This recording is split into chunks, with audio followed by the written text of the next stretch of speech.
daw. Quadratic formula ba?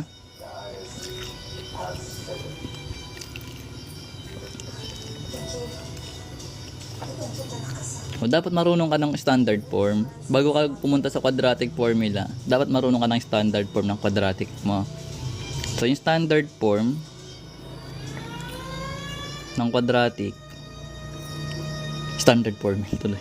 Standard form, 'di ba yung ax squared plus bx plus c equals 0. In this case, kailangan nakaganto dapat. Kunyari, may number 1 ka na given na x plus 3 tapos x minus 2 equals 0. So, kailangan mo muna ito i-FOIL method. Which means, pag pinoil method mo to, magkakaroon ka ng x times x, which is x squared. X times negative 2 is negative 2x. Then 3 times x is positive 3x. Then 3 times negative 2 is negative 6 equals 0. Ngayon, pwede ka na magkaroon ng x squared plus x minus 6 equals 0. Ngayon, ito naka-standard form na to. Ngayon, kung gusto mo siya i-compute sa quadratic formula, kunin mo yung a, b, and c mo. Actually, madali na lang to dito sa part na to. I-equate mo lang naman to sa 0. Pero kung kailangan mo ng quadratic formula, dapat nakaganto siya. So, ano yung a natin dito? Meron tayong 1, meron tayong 1 na b, meron tayong negative 6 na c. So, ngayon, punta ka na sa quadratic formula na negative b plus minus square root of b squared minus 4ac all over 2a.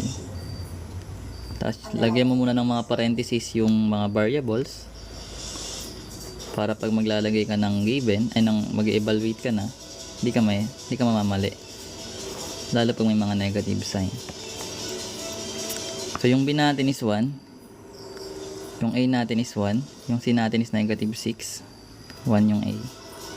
So, magkakaroon ka ng negative 1, plus minus, 1 squared is 1, plus 24,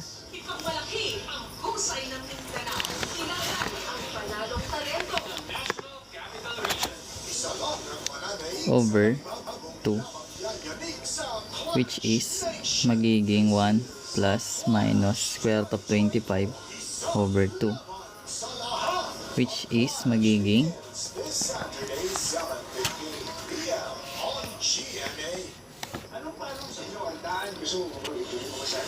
ito ba, hindi ko alam kung ito yung pinapasagot niya So magkakaroon ka ng plus minus 5 kasi ang square root ng 25 is 5, di ba? Over 2, wherein magkakaroon ka ng dalawang sagot. Yung una ay 1 plus 5 over 2, tapos yung pangalawa naman ay 1 minus 5 over 2, wherein magiging 6 over 2 to, or 3. Ang isa negative 4 over 2, which is negative 2. Ito kasi yun. Pag nakaganto na kasi yung problem mo, ay yung equation mo, tapos pinapakuha yung roots, ang gagawin mo lang dito, itong buong term na to kasi na x plus 3, equate mo yan sa 0. Ganito gagawin mo. X plus 3 equals 0. Tapos yung kabila, ganun din.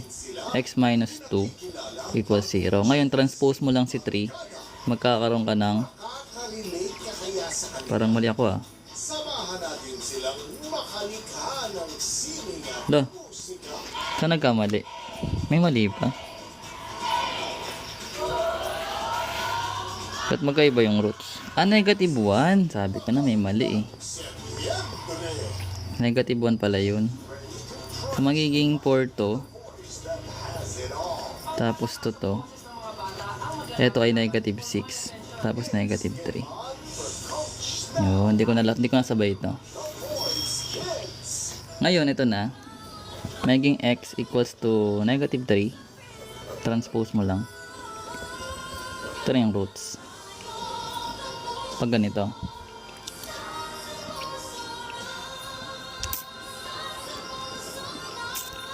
Titig method na lang itong tutuusin Ibig sabihin ng titig method, kapag naka-factored out na yung given, ganyan na. Ito, sa taas yung naka-factor out na siya. So, kapag positive tong ka-partner ng x mo, yung roots niyan is negative. Negative 3. Ito negative, di ba? Yung roots niyan is positive 2. As long as naka-equate yan sa 0. Pero kung hindi yan naka-equate sa 0, kailangan mo yun i-plus minus, depende. Here in abundance mindset. Again, knowledge is power, but it's only the potential power you have Check pa. to apply it for it to be powerful. Check mo to dito sa given. Meron kang x plus 3 Mountain was assigned to you. tsaka x minus 2 equals 0. So let's say x equals to negative 3. Itong unang roots natin. So magkakaroon ka ng negative 3 plus 3. Tapos negative 3 minus 2. Negative 3 plus 3 is 0. Magiging negative. Ang sagot natin dito. Negative 3 minus 2.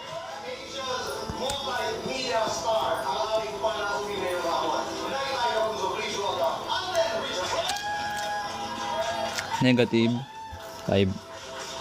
Hindi marunong mag-integers, patay. So any number multiplied by 0 is 0. Tama naman. Then sa 2 naman. So palitan lahat ng x ng 2. So 2 plus 3 yun. Tapos 2 minus 2 equals 0.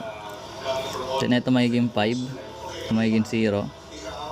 Then 0 equals 0.